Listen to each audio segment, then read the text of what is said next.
আমাৰ এটা অপাৰেশ্যনত এজন তাৰে কেডাৰ ধৰা হ'ল।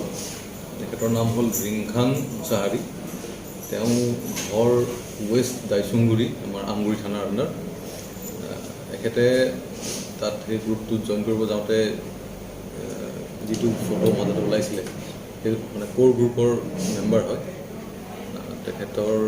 তেখেতক এই নতুন সংগঠনটোত মানে চিৰাং জিলাৰ কামাণ্ডাৰ হিচাপে হেৰি কৰিছিলে, বি ৰূপ বুলি যিজন নাম ওলাইছিলে তেখেতে হয়। তেখেতক কালি আমি এপ্ৰিহেণ্ড কৰিছোঁ।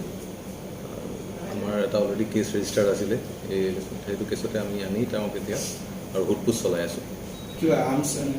আৰ্মছ এমিনেশ্যন একো পোৱা নাই এতিয়ালৈকে, ৰিকভাৰী তেনেকুৱা একো হোৱা নাই। তেখেতৰ মোবাইল ফোনকেইটা পাইছোঁ, আমি সেইকেইটা ষ্টাডি কৰি আছোঁ। এতিয়ালৈকে জনামতে 2জন আছে, আৰু এজন পলাতক আছে, তেওঁক পোৱা নাই। তেওঁ এনেই পাইছোঁ আমি ডিটেইলছখিনি, কিন্তু বিচাৰি পোৱা নাই এতিয়ালৈকে। তেখেতক আমি আমগুৰি থানা এৰিয়া আণ্ডাৰৰ পৰা এপ্ৰিহেণ্ড কৰিছোঁ।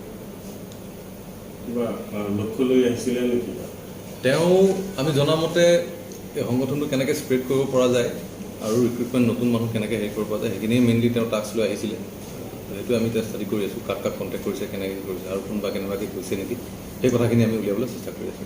কিছুমান আগতে কথা ওলাইছে চিৰাং জিলাত বিভিন্ন মানুহক ধমকি দিয়া বুলি আৰু ঠায়ে ঠায়ে ধন দাবী কৰা, তেওঁ এই ক্ষেত্ৰত জড়িত আছিল।